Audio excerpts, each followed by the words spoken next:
Swayam Prabha. Digital India. Educated India.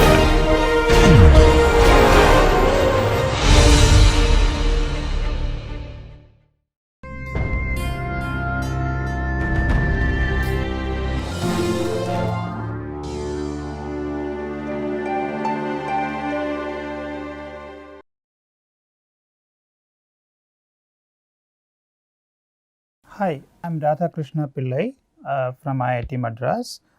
Today in this course on basic construction materials, we are having this module on materials engineering concepts. Today we will be continuing discussing on mechanical and also on the non-mechanical properties. So these are some of the books, and today's material are mainly coming from these two books, and of course a lot of photographs from the internet are also being included for demonstration purposes.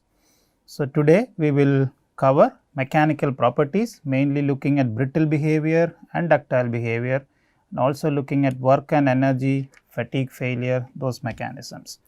Then towards the end we will briefly talk about various non-mechanical properties, because that is also becoming more and more important while selecting material for construction.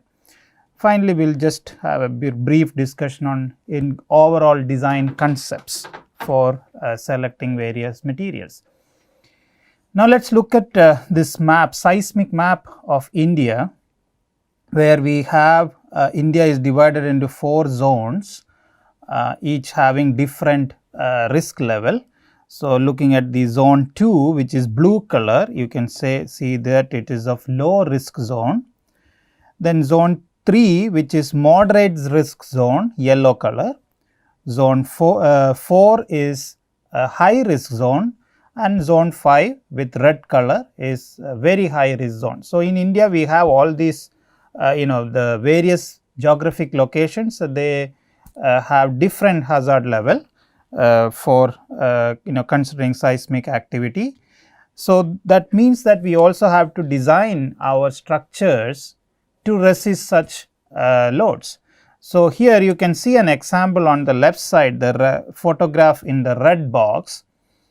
That is actually a multi-story building which is collapsed due to an earthquake, and people in that building did not get any reaction time to come out of the building. So, lot of damage both for the building and also for human lives. Now, that is represented, that the behavior of that building is represented by this red curve, which is showing very brittle behavior. Okay, or in other words, the width of that graph, if you see the red graph, it is not very wide. Okay, and also the area under the graph is relatively small or less. Now, look at the green case, which is a ductile structure.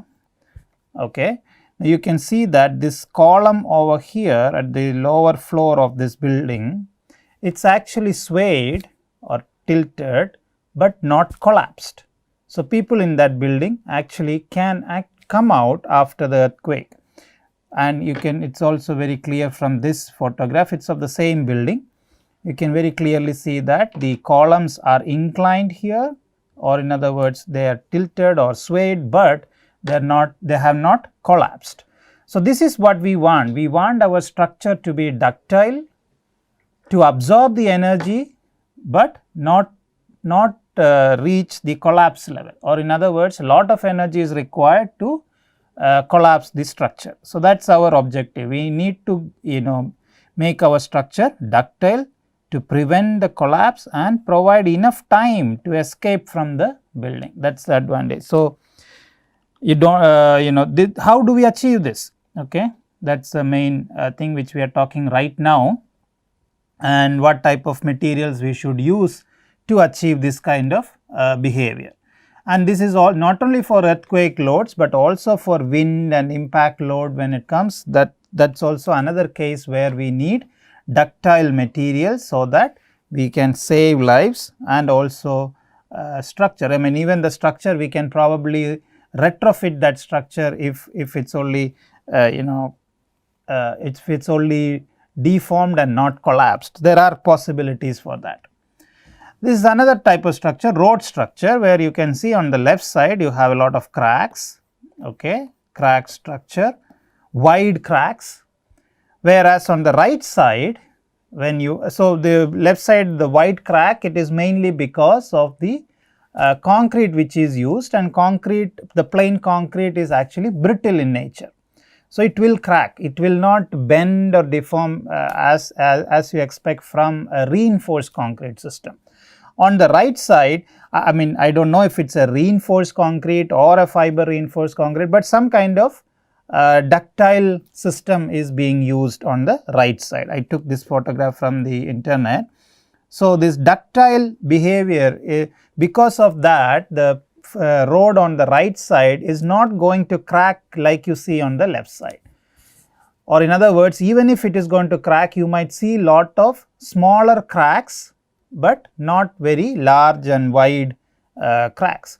That is mainly because the stresses whichever is developed is getting distributed because of the presence of either the steel reinforcement or the fibers, etc. Okay. So, where the more the ductile the material is, you can actually control the amount of the crack width, or crack resistance will be relatively better.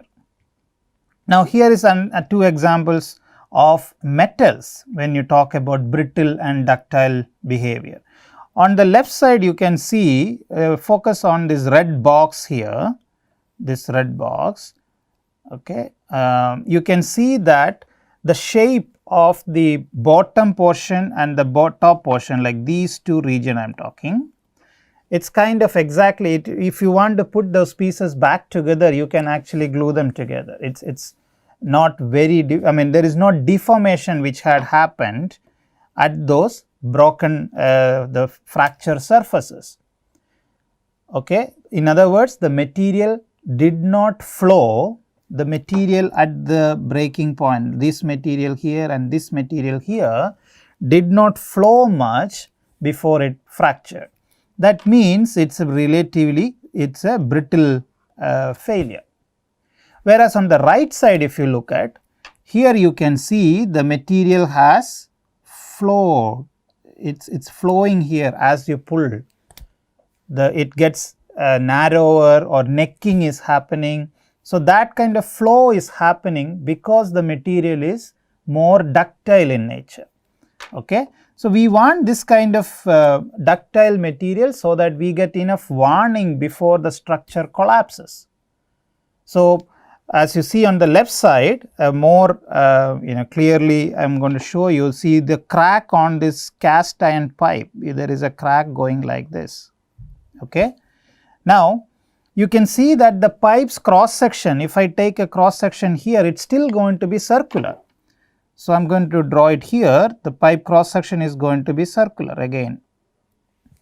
Whereas, on the right side, if the steel pipe which is deformed, if I take a cross section here, it is probably going to be something like this. If you draw cross section,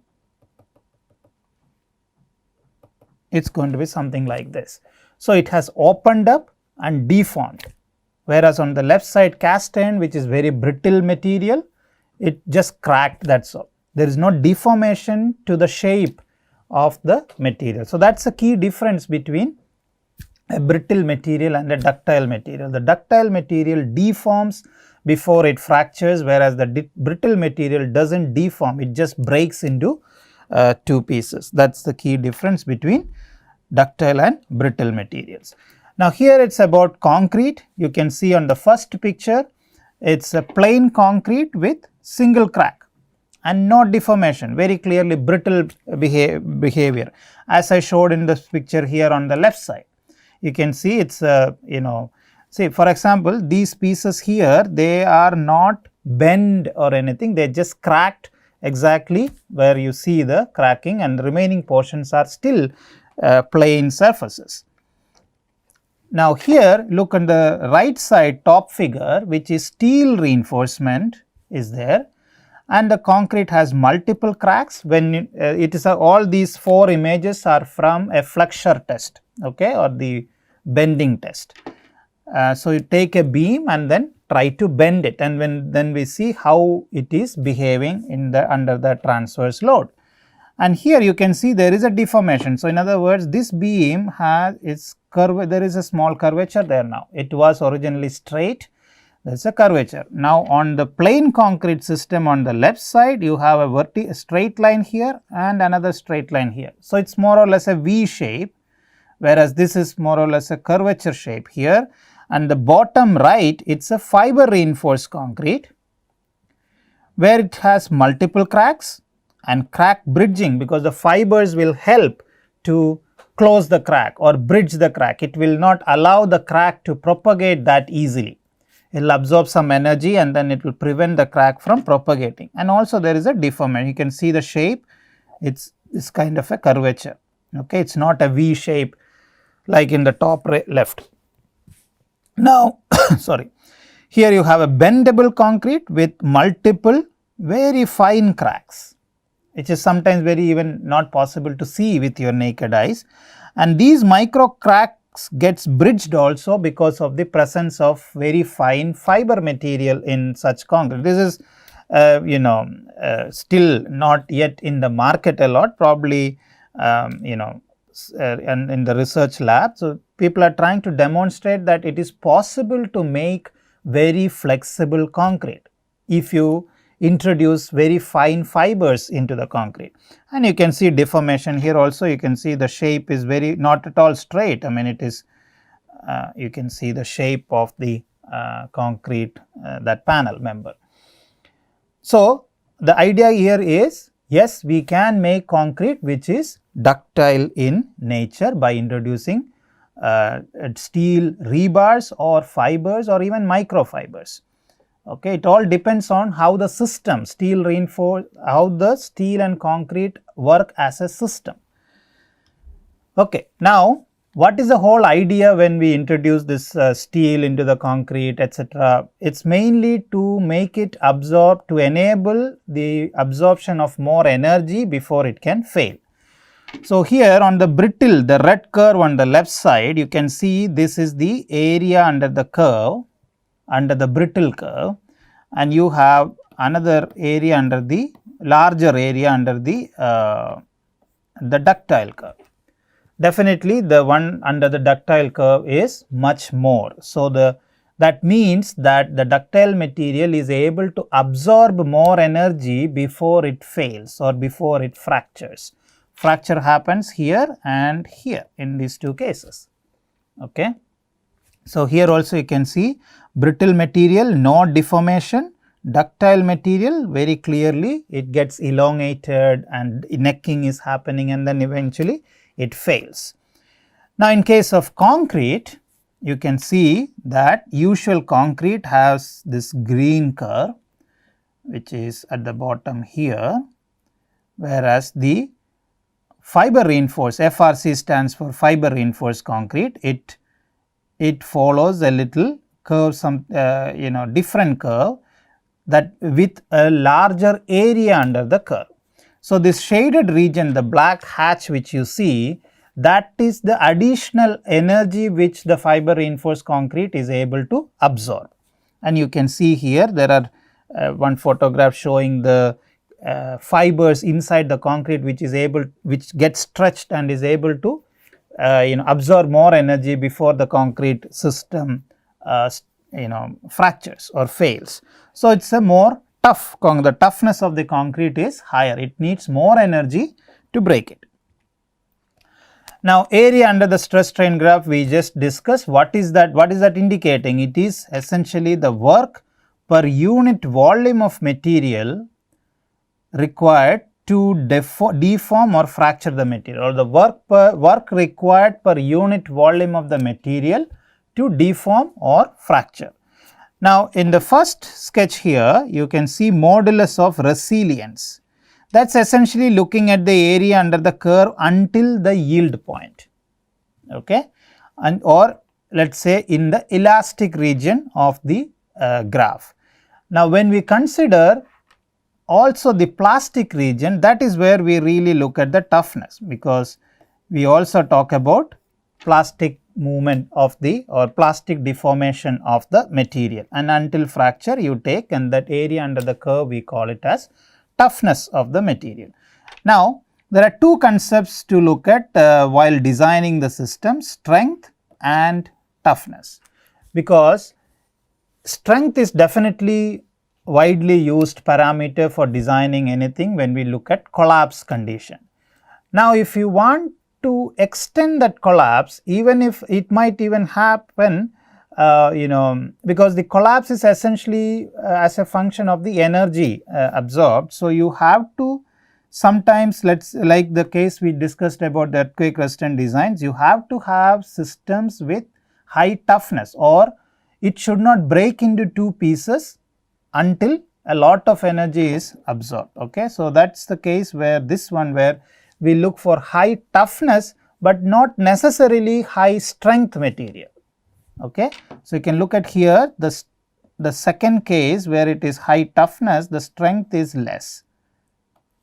Okay. So, this is the delta we are talking here, this much is difference between the two materials. So, even though a material will have lower strength, it can still withstand some more forces because it has larger toughness. So, the energy required to break the material may be more in case of a low strength material. So, in this case, as you see, low strength but high toughness, this case here, the energy under the area under this curve is more as compared to the area under the first curve here.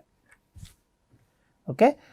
So, we look at all these aspects when we design structures to resist earthquake or wind or impact load, etc. Toughness is very important parameter in addition to the strength.